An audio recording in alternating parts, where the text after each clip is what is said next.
Hello, everybody. Welcome in to the NBA Front Office Show. It's Friday. You know what that means. Front Office Friday, the 13th edition again. Ooh, spooky. Scary times. Friday, Scary the times. 13th edition, the second month in a row. Very nice, very evil edition of the NBA Front Office Show. Happy to have you all here. Let's take some of your questions, your comments. This is your show, everybody. You direct the show today. That's the way our live shows go. You direct the show. You throw your questions, your comments in, and that tells us where to go. So let's get things started here. Andrew, this is very accurate. I wonder if for the intro, they just stare at each other head bopping, knowing it's showtime. We can see each other backstage, and yeah, that is fairly accurate. I dance. The mega regularly. music, yeah. It's yeah, Keith winds up looking a little bit like the gopher from Caddyshack during the intro. All right. Nobody worry about me. This show's off to a good start. We're off to a great start. Night at the Roxbury? Night at the Roxbury. What is love? Oh, man. Happy Friday, fellas. Thoughts on the new Turner FIBA TV deal? I don't know anything about this. Yeah, Turner is gonna carry men's and women's World Cup as well as Eurobasket and maybe some other stuff too coming down the line. So yeah, good to see they're staying in the basketball world, and good that stuff will be easier to find on TV over That's here, because awesome. it's not always the easiest thing to find. There's a lot of there tends to be a lot of like, how do I put it? You got to do paid services or get a little shady to pull some stuff off. Speaking of getting a little shady and pulling some stuff off, the My Boss Doesn't Not Working edition. That's how you do it. That's the way to get it hard done. all week. That's the way to get it done on Friday. You could get an hour. It's okay. Yeah. And if they don't like it, tell your boss to send me a message. Yeah, we'll write you a note. Yeah. We'll write you a note. Yeah, we'll get you out of trouble. Pete, checking in, says, with a few teams left with open roster spots and or limited cap space, are there any G League players you're keeping an eye on that might be smart to sign before end of the season deals? Yeah, I've been going back and forth with a couple different people and trying to really figure out where I feel about the two-way contract deadline. Mm-hmm. I do like it because I don't want to see players just stuck on two ways all year. So I do like that part of it, but I do feel like it maybe cuts out some opportunities. That said, to answer Pete's question, I think Teddy Allen is a guy I would have an eye on. He's played really well in the G League this year. He's done a good job scoring the ball. Matthew Cleveland is a shooter with size. He's like a 6'7" guy who hasn't been called up. I'm staying out of guys who've already been called up this year. So it's he's somebody who I think could help a little bit there. Kevin Knox was good. It has been good again in the G League. That's a name. Yeah, Moses Brown, if somebody needs a center, like he's somebody that I think could come back and play. But then and then you get guys like Scalabissier, Jeremiah Robinson Earl. They're playing well in the G League and they've had shots already this year, but that's a handful. I did my two-way players to watch, and thankfully this year quite a few of them got opportunities. I'm dropping that link in the chat right now. Drop that in there for everybody. Keith, you know who has looked surprisingly pretty good in the G League this year? And by surprise, I just thought you meant in general, because it didn't see me. Surprisingly, the gopher put you over the top there. No, who's played pretty well is Bronny James. Has for a guy who gets a lot of flack, and not to say he's even on a two-way contract or anything, but just in the G League, the shot is starting to look a lot smoother for him, making some strides. Obviously, he's always under the microscope, but he may be figuring some things. I still can't say definitively, oh, this dude's going to be an NBA player or a rotation guy or whatever. But the kid's put in some work, and he is indeed making some progress as a player. Yeah, at his size, he has to be able to make shots. Like that's just the challenge, right? If he can't make 3-pointers, it's gonna be a struggle, right? For him because he's just too small to do a lot if he can't knock down open. Mhm. But yeah, there's definitely been improvement. He's up to 41% from 3 this year in the G League. Let me see how many that is. It's only 1 attempt per game, so start getting them up. Like, let's start taking some more. Like, hitting them. Yeah, he's not going. He's looking smooth. I have a feeling I know which way you're going to go with this. As a traditionalist, NBA Jam, NBA Hang Time, or NBA Street. I don't know what NBA Hang Time is. That one I'm not familiar with, but it's NBA Jam. Like, NBA Street was fun. Yeah, NBA Street was fun for sure. But yeah, NBA Jam. NBA Jam was a phenomenon. Yeah. I mean, we started using the catchphrases from it. Is it the shoes? You know, all that, because he's on fire. Yeah. From awesome. Way downtown. Yeah. Yeah. I probably pumped a semester's worth of tuition and quarters into the NBA Jam machine back in the day. That was a good time. NBA. Okay. What is Dustin on about here, Keith? Oh, so yeah, they did. Yeah. So in 2020, when they wiped out they were in the middle of conference tournaments when they were like, no more conference tournaments, no NCAA tournaments. Because of the pandemic. Yeah. Sam Merrill and Emi Escada were on that Utah State team that knocked out a very, very good, potentially championship level San Diego State team. So Dustin, if you need to award them the championship in your house, feel free, my man. You've got my support on that. Boom shakalaka. Yeah, that was a good one too. That's the classic. Oh man, NBA that was good times. Remember they had the characters you could unlock or something. What was the kid's name? Wasn't it like Air Dog or something? Yeah, something like that. The shoes would be on fire and everything. Oh man, that was a fun one. That was one of those ones that you look back and just think, man, and if you went and played it right now, it probably wouldn't be quite as fun as you remember it being. You know what I mean? There is nothing more than I want than like an NBA Jam like console in my house. Oh yeah. Yeah. Like really badly, I want one to like set up. So maybe someday we'll see. They're really not as expensive as like you would think, but yeah, I'm looking right here. I mean, well, you can get kind of I'm sure it's a knockoff one or whatever, but there's one for $500 you can get from Walmart. Yeah, that's not bad. That's not. Yeah. I mean, it's 500. Like that's not nothing, obviously. Exactly. But if if that was like your heart's desire to have an NBA Jam machine, now would your wife go along with it? As long as I fit it somewhere in my office, she'd probably be like, she doesn't have to see it. Yeah, as long as I don't have to see it or hear it. Oh man, that's funny. Someday when our wives tire of it, we'll get one together in our apartment that we share.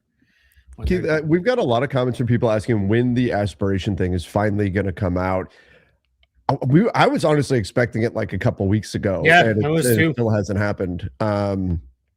I don't. What do you take of Frank Isola's comments the other day that he heard that it could be upwards of like more than $30 million fine and 3 first-round picks?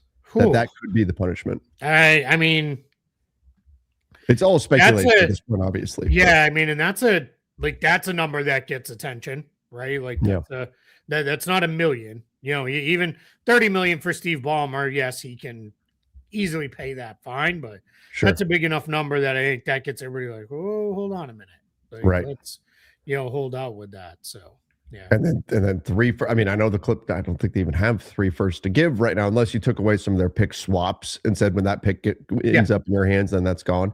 Like that's a pretty hefty. But the big question, it's not so much is it a fair punishment for the Clippers. It's is it enough to dissuade anyone else from doing it in the future if they're found guilty with that? Do you think that's enough?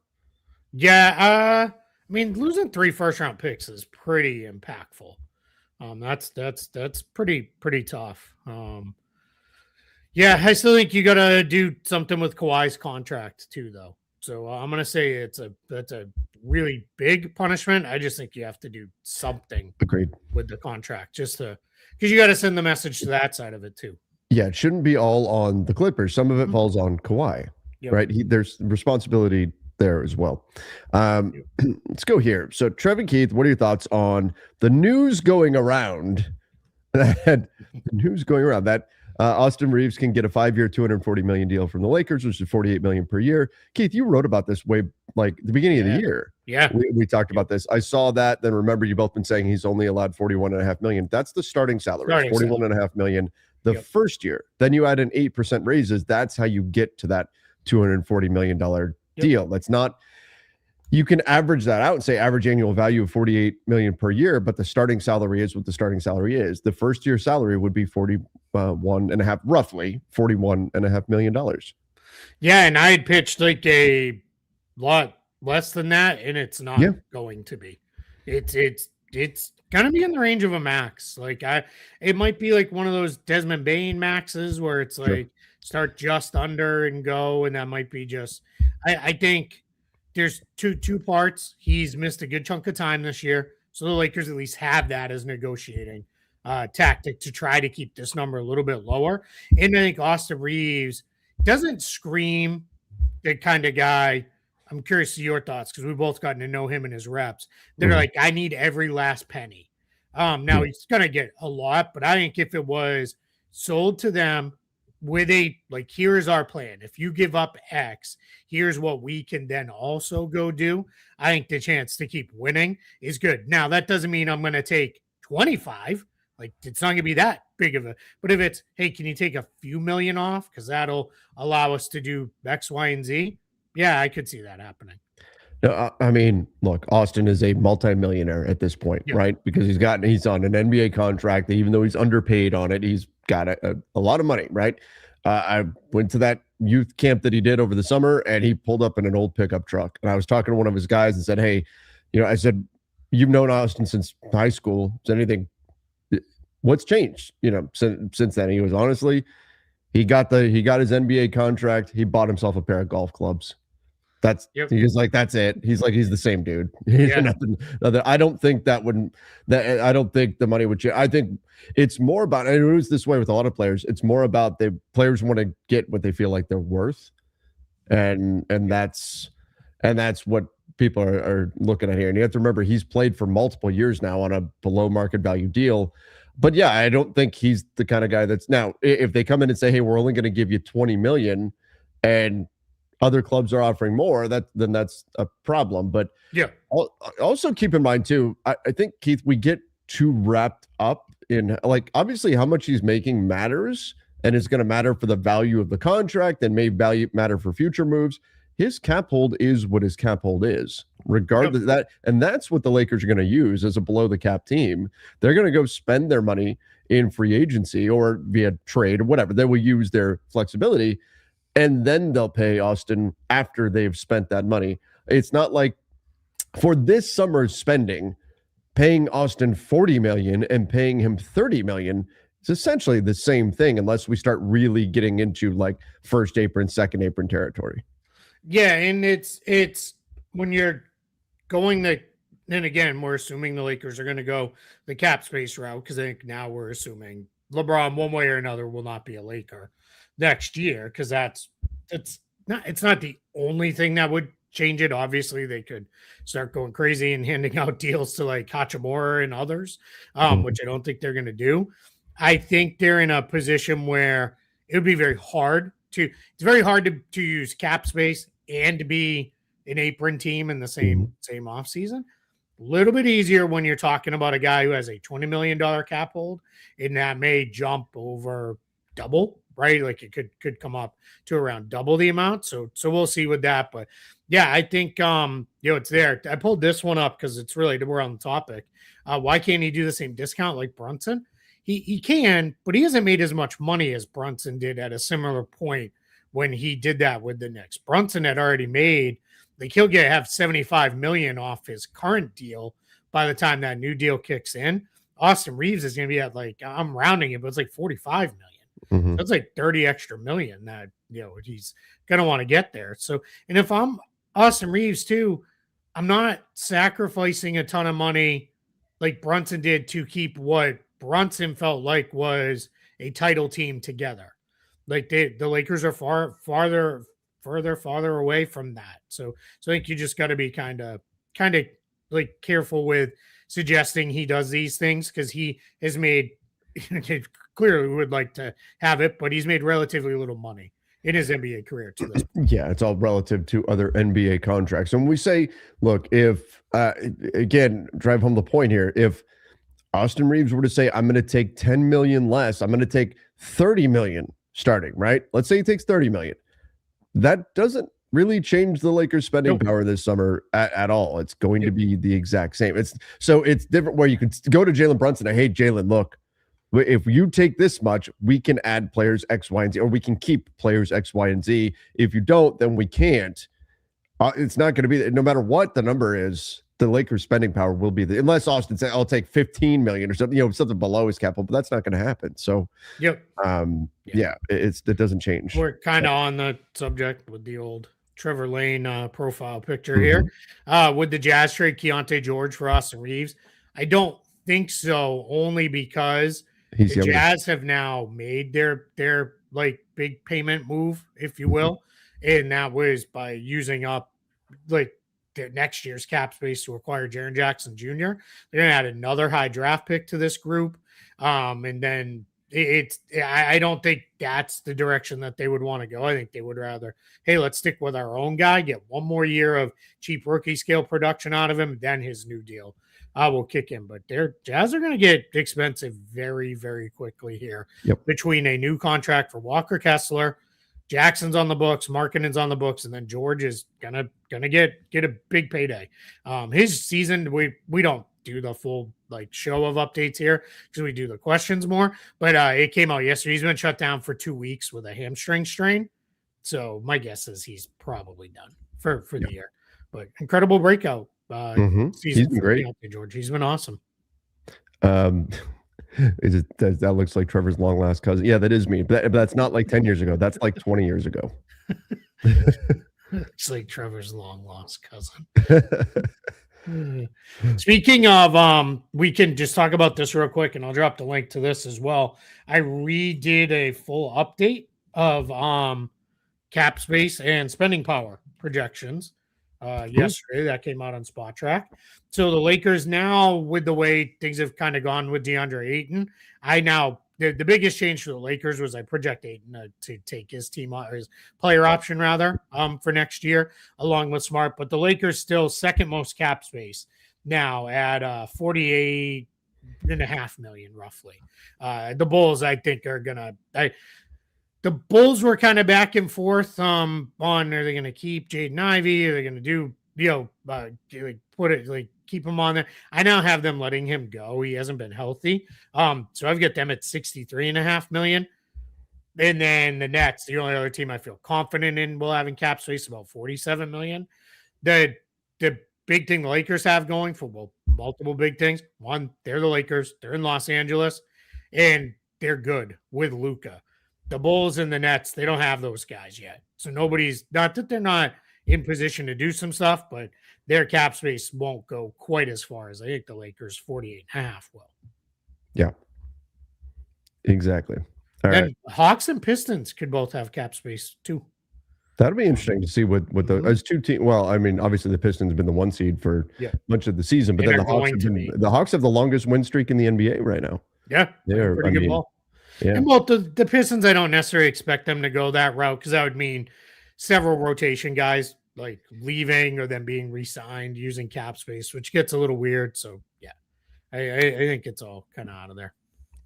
Yeah. Yes, that was 20 pounds ago as well. In fact, that's even. I think that's even more than that. Yeah, but it's all muscle, so it's okay. I could not hit that number if I try. Like even though I was really trying, I don't think I could hit that weight again. I need to get every day. I say I'm going to get going on my diet and all that kind of stuff. But for that picture, whew, yeah. My streak of saying I think I would be healthy if I hit that number again. My streak of saying that is longer than SGA's 20 point per game streak. We're good. I've hit the untouchable levels here of Cal Ripken's consecutive game streak. You're in Cal Ripken territory? Oh yeah. All right, let's go here. M. Wesley said, is there a specific mechanism for a player who accepts a deal to circumvent the salary cap besides the nebulous conduct detrimental to the league? Yeah, there were things called out in both the CBA and the NBA bylaws, which also come into play here around circumvention.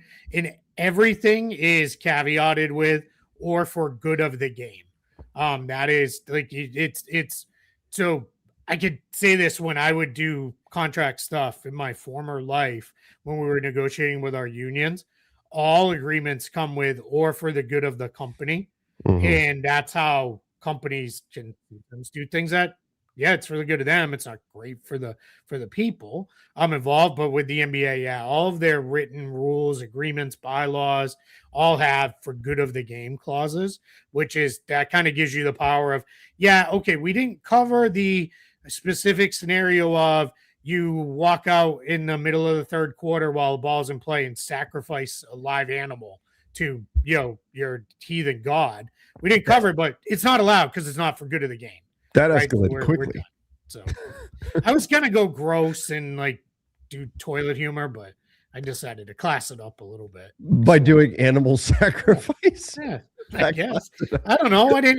I wanted to come up with something that was like, oh, Something okay, that might be extreme. okay. Oh, man. Let's go here. Is the league not announcing the Clippers and Kawhi's punishment so that he doesn't sign with a contender on veteran minimum? I would imagine if there is some version of the punishment that would involve voiding Kawhi's contract, let's say, which we have no idea if there is or not. I think we agree that there should be something for Kawhi Leonard. It should be some type of, but if guilt is established, Kawhi is not blameless, and that needs to be reflected.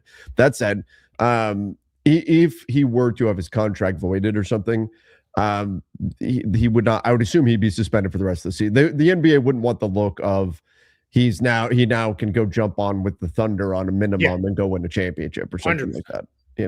Yep. So, and there's nothing to suggest that is going to. We don't know what's going to happen just yet. I think some form of punishment should go to the players, because you also don't want, just like we're talking about, this is not about what's fair for the Clippers. It's not about what's fair or whatever. It's about what is going to stop someone else from doing into the future, right? Yep. So there needs to be something for the players' side too, so that players don't go, oh, I can do stuff like this, and if we get caught, it's not going to be on me. It's going to be on the team. You don't want to be in that situation either. Yep. All right. Let's see what else we've got in here. Again, throw in your questions, your comments. Oh, this is a good one. What player do you think has had the biggest impact on their respected new team since the deadline?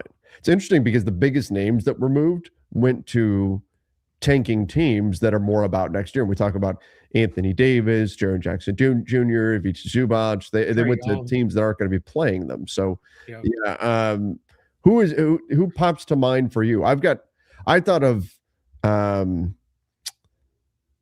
well, I mean, I guess there's a few that we could go. I'm just scrolling big through.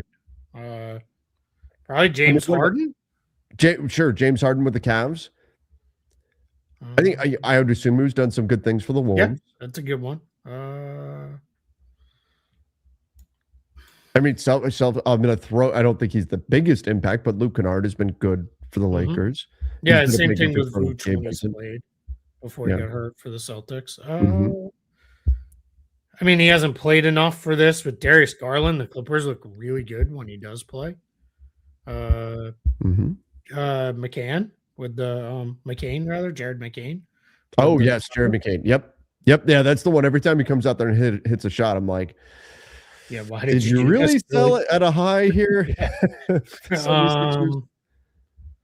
Yeah, hey, it was a little weird that the biggest of names moved to teams that aren't going to play them. I would probably go Harden, though. I think that's probably it. And Darius Garland has done some good things for the Clippers too when he's been available. I know it's only been a few games, but he gets their offense moving. Like he just plays fast. So yeah, I like Darius Garland. I hope he gets help. Did you see Scottie Pippen Jr. had to have the same procedure on his foot, on his other foot, like where they're gonna like remove a chunk of like bone so his toe fits correctly. Like that's weird. That's It's got to be like a. I'm not saying his dad had, but like a genetic thing. If it's in or something, feet. Yeah, it's got to be the shoes. So his season is over. Yeah. I would Obviously. Yeah, I mean that's over, and like they did say they expect him to be fully ready to go. Like ready to Next go season. back. For the preseason next year. Kaminga hasn't played enough. I think he's looked good when he has played. Yep. But yeah. Yep. Let's go. Trevor's Keith. Do you know who the first NBA player to make $1 million per year? I did know this. Like you knew it. Who do you think it was? I'll give you the year just to help you maybe a little bit. 79-80 season. Oh God. 79-80. Was it like Dr. J? It wasn't. Who was it? Two kind of underrated big men. There was two guys. Both made $1 million in the 79-80 season. Is it like Ralph Sampson or something? No, one of them did play for Houston at one point. Who is it? Moses Malone and Bill Walton. Okay. Each made $1 million in the 79-80 season. The first thing I thought of was Magic's 20-year contract that paid him $1 million per year, and I'm like, obviously he couldn't be the first to do it. Little after that. That was after that. Yeah. Yep. Those were the days. Moses. Imagine if you could do that now, and it's like seems crazy at the like. Let's say somebody was like, let's say it was Wemby, and the Spurs were like, we're gonna sign you to a 20-year contract that pays you $70 million a year, and he was like, okay, cool, I'll just do it. There's a chance that when you're in like year like 12, you're like, crap, man, Wemby's a bargain now. Right. Like, would be crazy. This is just semi-related. We'll use this one from Quantrell. Trevor Keith, do you think we'll ever see $1 billion contract in basketball? I do, and I don't think we're all that far off. Yeah, I mean we're getting there. Yeah, like, when we're talking about the 35% maxes, like we're getting there. Yeah, it's let's see, so we do things in 6-year time horizons, just because that's the easier way to do it. We're already at about a $70.4 million starting salary at the end of 2030-31. So times that by 5 years, I mean you're getting close to $500 million. So yeah, we're gonna get there eventually, I think. Wemby's definitely gonna be Wemby, Luka, one of the two of them, depending on how they do their contracts, are gonna be the first players to earn $1 billion. Yeah. Just off of NBA salary, to be right. Just there's players that obviously, I mean, LeBron's a billionaire, so obviously people have done it with, and there's still players who make more on their shoe deal than their NBA contract and all their endorsements and things like that, especially early in their careers. Who's your dream matchup in round one? Okay, let me share the standings. Yeah, right, pull the standings up. So let's go by conference. Like if you could pick LeBron James the fourth. Somebody said in chat. That's funny. We're not even to LeBron James the third yet. Yeah. I mean, by the time we get to LeBron James the fourth, the real question is, will the original LeBron James still be playing by the time probably the fourth probably hits the league? If you could pick a dream matchup, doesn't matter who is slotted where. If you could put two teams to play each other in round one of anybody in the East, who is it?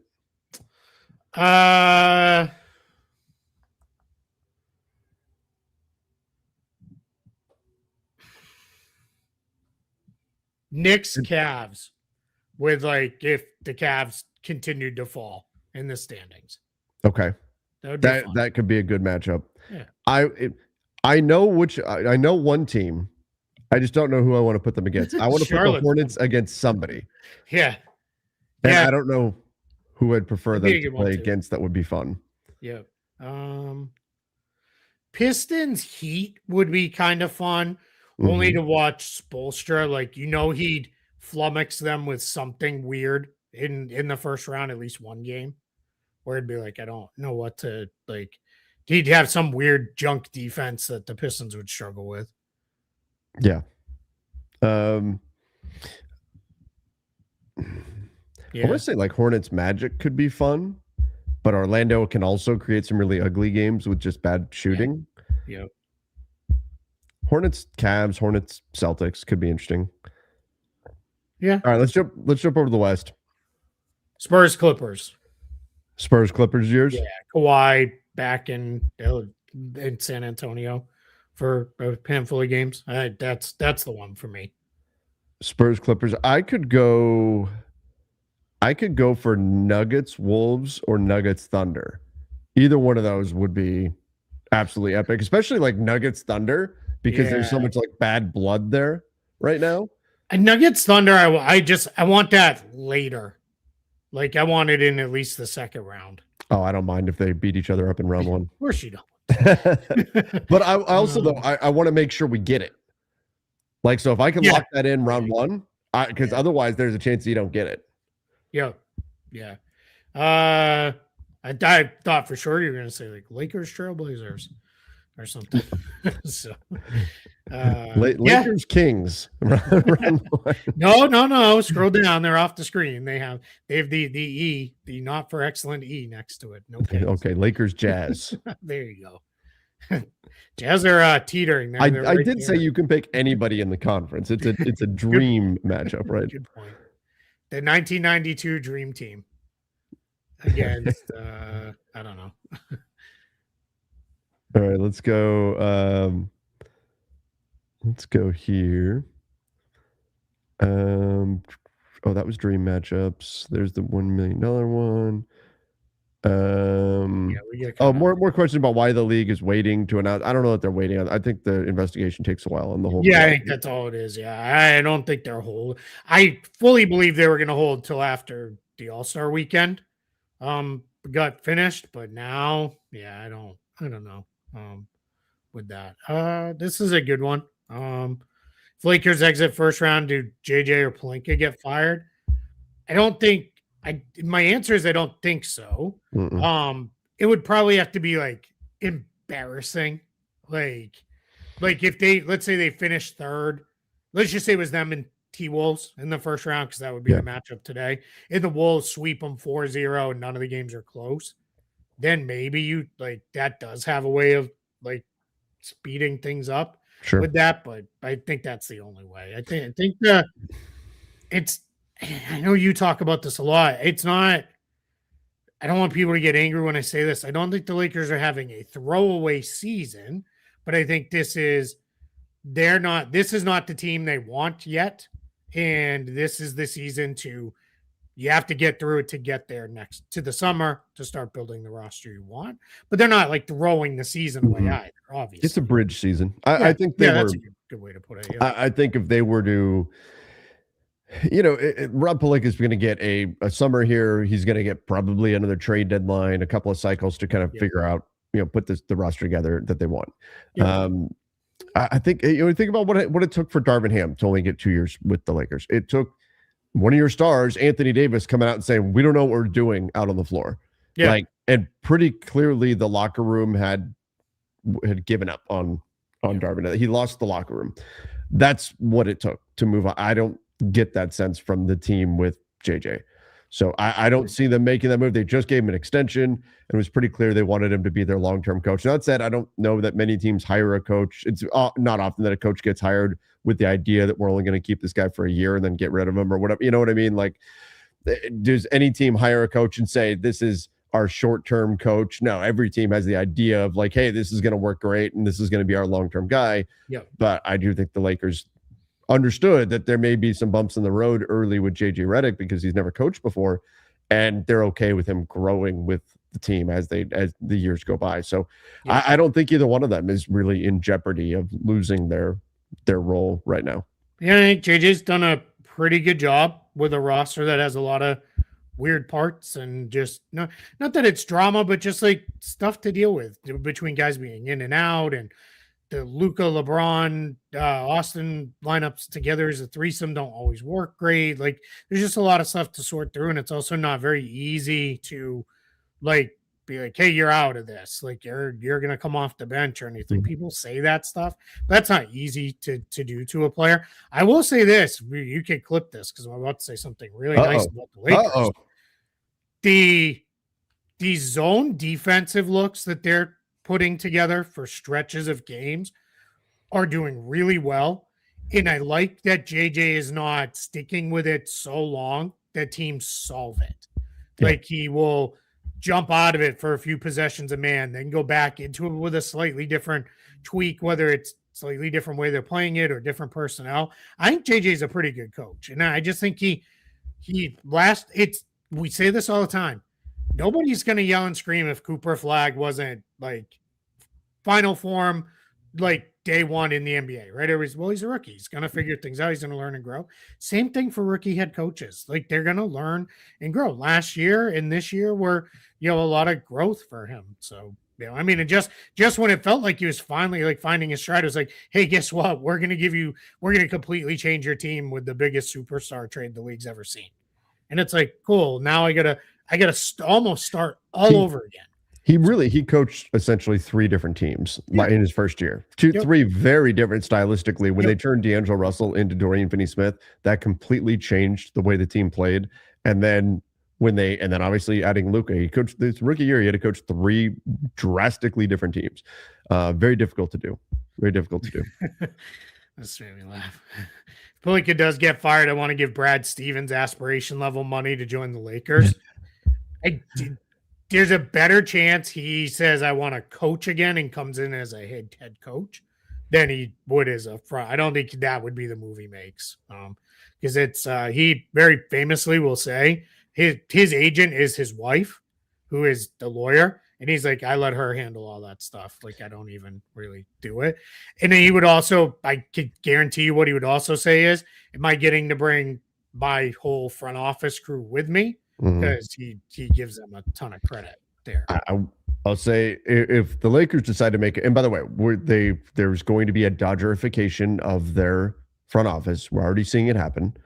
I don't think Pelinka is going to be removed. I think they're going to add voices to the front office. But if they get to a point where they want to make a change, whoever that guy is, there is no salary cap. For executives, there's no salary cap for coaches. This should be the benefit of having Mark Walter as the primary owner of the team. You spare no expense and you go get whoever it is you want to go get. And we'll see. Again, we may not get to that point. It could be, who knows? Maybe the summer goes great and Rob Pelinka stays, and then that's that. They're adding voices to the front office. That's going to be the more immediate change, I think, is just more voices coming in rather than removing the current GM. All right, let's go. Keith's sorry, I'll be right back. No worries. All right, let's go. Here are the top 10 teams set. I don't see Memphis catching up. Yeah, that's the way I'm looking at it. I think both conferences, the top 10 are set. We know who will be in both conferences. We know who will be in the postseason, whether you want to call it playoffs, play-in, whatever. The postseason will be the current 10 teams in the East and the current 10 teams in the West. First of all, Milwaukee may try, but they're not making up a 6-game gap, especially when they've lost their last 3, and Charlotte is 8-2 in their last 10. They're not making up a 6-game gap to jump from 11 to 10, and the Grizzlies are not even trying to, but are not going to make up a 7.5-game gap to jump from 11 to 10 either. So this is it. The 10 teams that are in the postseason are going to be in the postseason. The question is going to be what order will they be in, but nobody that is not in the play-in right now is going to jump in the next 4 weeks. Yeah, I have nothing to add to that other than I should know by better now than to touch the cords and cables that go to the camera and the mic, because they are apparently the most sensitive piece of technology on the planet. So annoying. Let's go here. Keith was calling Brad Stevens to get assurance he won't join the Lakers. Maybe that's what I did. That was a quick call. He put me straight to voicemail. He was like, "Oh my god, left me on red." This guy again. Did you guys see the video of Jaylen Brown yelling, "That's not basketball" at OKC"? I heard it live. Everybody's Everybody's mad at OKC. That's how you know you either die the hero or live long enough to become the villain. Yep. Yeah. Yep. It's them against the world now. So, what's this one? What's the Jazz breaking point for Kessler, and can the Lakers steal him? Do they have one? Yeah, some people think they're going to give him like very close to the max, if not a max. I personally think that would be a mistake. If that, you're going to have to get very close to a max if you're going to get him out of Utah. If they have a breaking point that they thought was anywhere near realistic that he could get, wouldn't they have just taken the 2 first-round picks the Pacers were rumored to offer them? Mm-hmm. Yeah. Rather than even worry about the situation this summer, just take those, especially if one of them could, if it was the same deal the Clippers got for Zubac. I mean, if one of them could be the number 5 pick in this draft, right? Wouldn't you have just taken that rather? I don't know if it was, but wouldn't you rather just do that than worry about having to make a difficult decision this summer? So the fact that they turned down that offer reportedly makes me think that there's probably not a number they're going to break at. And it's also possible that we see restricted free agency play out the way it's played out in years past, which is those players are treated as toxic. Teams will not go near them because of the perils of restricted free agency and all that comes with it. Kessler's max is the same as Austin Reaves. It's 5 to 41. Basically, to re-sign with the Jazz. From another team, it would be 178.5. Because remember, if you're signing another team's free agent, you can only offer 4 years as the max, and you can only offer up to 5% raises. So, and that's, that's. Yeah, you're right. It's a restricted free agent. So if the Lakers really wanted to get Kessler, they'd have to give him the full max offer sheet. Yep. It's just the only way you're going to get the Jazz to blink. All right, let's go here. Dylan Brooks practicing without his cast. He'll be back in 10 days. Suns might get top 6. They could. Yeah. I mean, there are 5 teams that anywhere 3 to 7 is possible for them right now. That's one of the exciting things about the race in the West. You've got 5 teams, all of them competing to not be 7, and that's the Lakers, the Rockets, the Nuggets, the Wolves, and the Suns. Any of them could. You could tell me the Suns jump all the way up to 3. You could tell me any of them land in any spot, and I wouldn't be surprised. I think the only thing, though, after looking at their schedule, I would be shocked if Denver winds up 7. They just do not have a difficult game on their schedule after the Lakers and the Suns. That's it. There's only 2 games. The only reason why they aren't popping up as having the easiest remaining schedule is because they play the Spurs and the Thunder last. But the Spurs and Thunder will probably be sitting their guys by that point. Yeah, so I think Denver has a clear pathway to a top 6 at least finish because they just don't play anybody threatening the rest of the way aside from the Lakers and Suns. Well, I need to give a little credit to the Raptors. They play the Raptors. But that's it. The rest of the way, they've got a pretty light schedule. Yeah, I think too last night's game was I don't want to call it a must win. I mean, they kind of all are right now, especially if you're trying to get home court advantage. But that was a big win against the Spurs that they had because the Spurs, even without Wemby, they were up pretty big early in that game. And it looked like they were just going to kind of coast to the win. And then the Nuggets turned it on and got a huge win last night. So yeah, that was their most losable game, I think, remaining was that one. And then the Spurs didn't play Wemby, and that I think helped push a win onto the Nuggets record. And the Nuggets, give them credit, they came back and did what they needed to do. But yeah, Denver's if I had to pick one team that definitely will not be 7, you take a peek at their schedule. It's Denver. They're not. Yeah, they don't play anybody for a while. And it's good that these goals kind of coincide with each other. Pushing for home court is also pushing to stay out of 7th because how compact it is. So think about it. If you're in 7th, first round matchup, let's just use today. If you're the Suns, you play the Clippers in the first playing game. That's a tough one, right? Even if you are the home team. That's a challenge because we've seen how good the Clippers can be when they have their guys. Then let's just say Steph is back and the Warriors win the 9-10 game. Now you have to go against Steph. And if he gets white hot, then well, that's it, right? Your season's now You're done. over. Like Yeah. you do not want to be seventh. No. Not this year. I mean, and it's kind of the same in both conferences, like honestly, because the East has the Hornets and the Hawks who are playing well down in the playing range. Like it's I think probably the only team everybody feels fairly comfortable that they could beat would be Portland. And even Portland on nights can look pretty good. Sure. Yeah. All right. Let's go here. Do you think the Lakers figured out their identity? I think the touches last night shows how it should, or is how it should relatively look going forward for the starters. I have a hard time just looking at one game and saying, oh, that's it. That's what they're going to be from here on out. Mostly, Keith, I'm sure you saw it, but we're referencing LeBron was very clearly the third guy, and it was Luka number one, Austin number two, and then in terms of offensive production, I haven't looked at the usage numbers, but I'm sure it shows Luka, Austin, LeBron in that order. LeBron doing more off-ball stuff. He was helping on the glass, things like that. He talked about it after the game, said, I'm going to do whatever I need to do to help the team win, and that's the most important thing. That's all that matters. So will that be the case moving forward, or was that just the particulars of that game?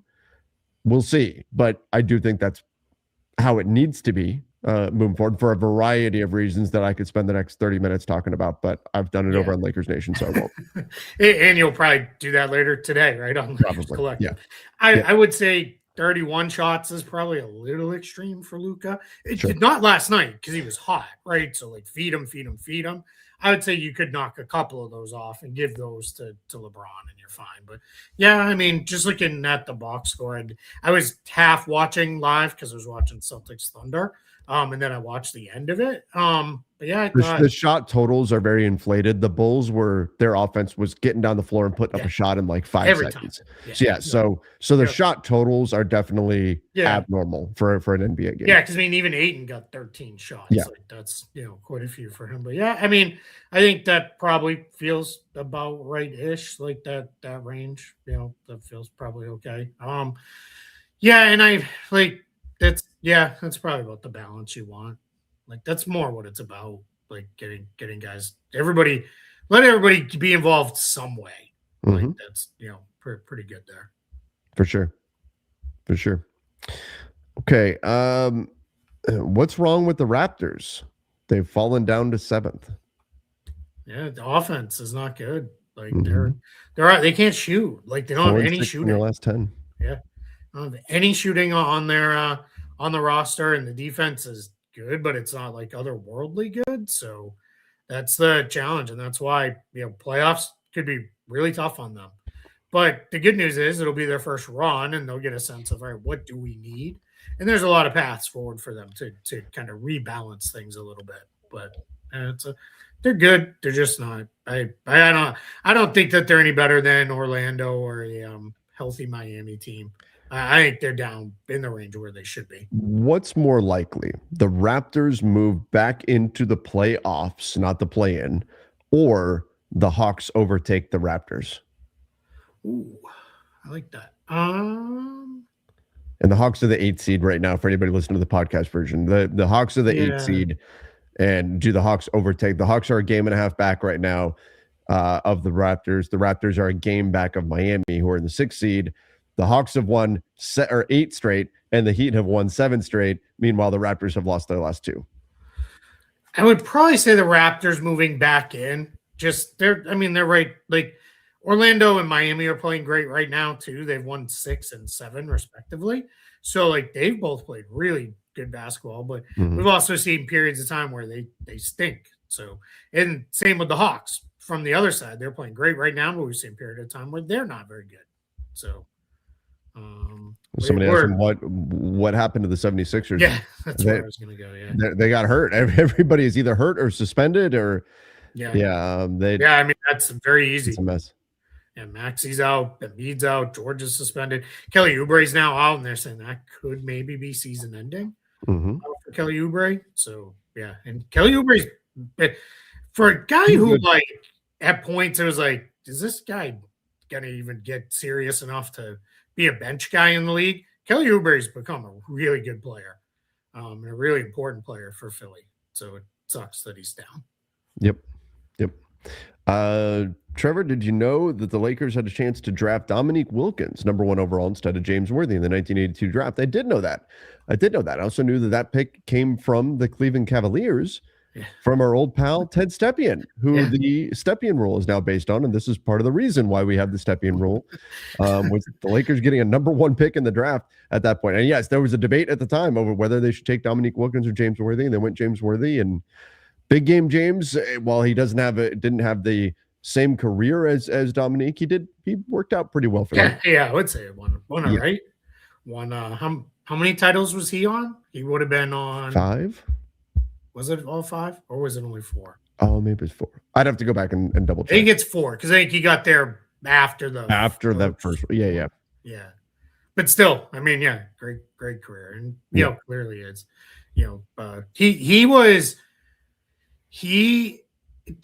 it's weird because we're going, gosh, I mean, this is when I really start to feel old, because this is like 40 years ago now, and I was just watching and not really understanding, but it was terrifying watching the Lakers come down the floor in transition with Magic with the ball in the middle, because you knew he was going to make the right decision. No matter what decision he made, it was going to be the right one. In almost like a modern day kind of thing, where you had Byron Scott would flare out to the wing, and you'd have James Worthy come trucking in there, and then you'd have Kareem or whoever the big at the time was, if like at post Kareem, like kind of coming as the trailer behind. And Magic was so big that like you couldn't stop him. Yeah, he just go over everybody. Like it was, I mean, that's why they called it Showtime. Like that was a special group of players. It was an incredible team that, we look at the Celtics and Lakers rivalry in the 80s is a big part of what the NBA is built upon. It's the foundation upon what it's built upon today. Like the league back then, I mean, people say like, oh, that was this comment, I know it's in jest, but saying that, no, the Lakers benefited, so the league put a stop to it, kind of like the Chris Paul thing or whatever back in the day. Like, no, the league put a stop to it because Ted Stepien had basically almost put the Cavs out of business. Exactly. They were terrified that they took the keys to the car away for a little bit and forbade the Cavs from trading, because they were so worried that the franchise was going to have zero value, that, hey, we're finally going to get rid of this guy, and we're not going to be able to sell it to nobody's going to want this team because they have no picks. He's going to trade away every pick they have. So that's more what that was about. Yep. I just 3 titles for Worthy. Okay, 3. Yeah, that would make sense, right? Because they won the first 2 without him.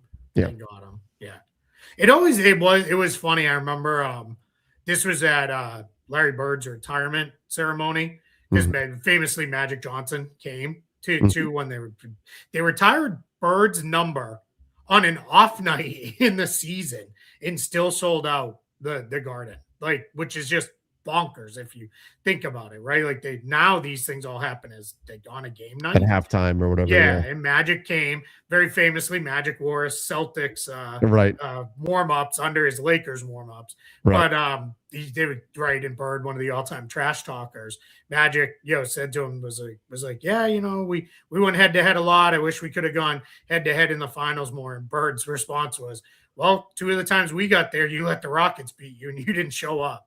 Magic died laughing. So then that was, Bird talked a lot that night about how Michael Cooper was the toughest player for him to play against, because he was like, he just knew everything I was going to do. If you ever have a chance, pull it up on YouTube, because it's really cool. Like, and it's like, in Magic's just, I mean, he's just so, like, he's just fun, right? Like, just like, and he's like, and Bird rips open his warm up because he could see the green on the t-shirt, and like, he's like, what are you wearing Celtics for? So Magic is 100% my bucket list interview. Like I would love to interview Magic at some point. Yeah, I would like people to talk to him more about those early days. I love the story of in his first game, rookie season, Kareem hit the buzzer beater, and Magic jumps up and down and is jumping on his back, and Kareem's like, we have 81 more to go. Like, it's just so funny because he's just fresh out of college, where it's like buzzer beater, going crazy. All right, will new ownership change the stadium back to Staples from crypto? I mean, I don't know how long their deal is with crypto, so probably not. They would have to assume Staples would want to do another stadium naming rights deal. Yeah. Like with that. All right, we did a lot of it was very nice to the Lakers today, so I'm going to work in a Celtics question. Can they offer Ron Harper Jr. a 3-year deal after the 10-day contracts? Yeah. So they're almost again out of their 14 days that they can be under 14 players. So we're going to see a couple of signings. Basically what's happened, because they've gotten all the way under the tax, the Celtics can get to a place where, yes, through using the non-taxpayer mid-level, they could offer Harper a 3-year deal, because that's the only way you can do that at this point in the season. So that would be the path where he gets whatever's left the rest of this year. His signing is very likely it's going to come in the last week of the season, if not the last couple of days of the season. Somebody did ask. I wanted to do one more because it was a cap related question. Oh, okay. What is the number between the cap space and first apron? Trying to see if the Lakers can spend all their cap space, then sign Austin Reaves, and that's what the plan will be, or at least most of it. So the cap next season projects to be 166 million. That's the most recent projection we've gotten from the league. The first apron is 210 million, so that's 44 million in between. So yes, it'll be plenty of space. A little tight.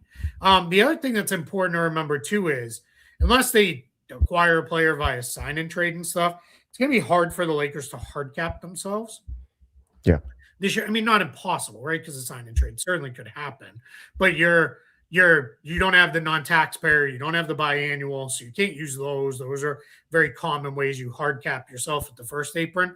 So they'll use order of operations for the Lakers will be use cap space, use the room exception. Austin will come after they use cap space. Because once it's signed in on the books, it's on the books. Once it's official, so they'll use up all their cap space, or at least most of it. Then they'll use room exception and re-sign Austin Reaves. And let's remember, 20-ish million of that cap space is already taken up by Austin Reaves. Yep. So in terms of what's being added, when we talk about going over the cap, it would be an extra whatever it is, 35 million, 40 million, whatever he's at. Yeah, that's what. So it's not like you go. So you're still 20 shy of the first apron. Exactly. It's not like the Lakers go, okay, 166 million, now add Austin at 40. Oh no, we're right there. You know what I mean? Like it would be another, you're adding on whatever it is, call it 20 million or whatever that number ends up being. Yeah, 48 million in cap space. Austin gets his bump over his cap hold, and then you go into the room exception, and that'll be the team. You know, and I wrote this when I wrote the thing. So it's great, but there's a lot of work to be done. Like there's going to be a lot of work to be done to fill, because in order to get there, you've got to move on from a lot of guys on the roster. So, so it's going to be a lot of guys. And then we'll just answer. I'll do this. Any dream college stadiums you want to visit? Cameron. I've been to Cameron, but never for a game. It was in the summertime when I went there. So I would love to see a game in Cameron Indoor. That's probably only a good one.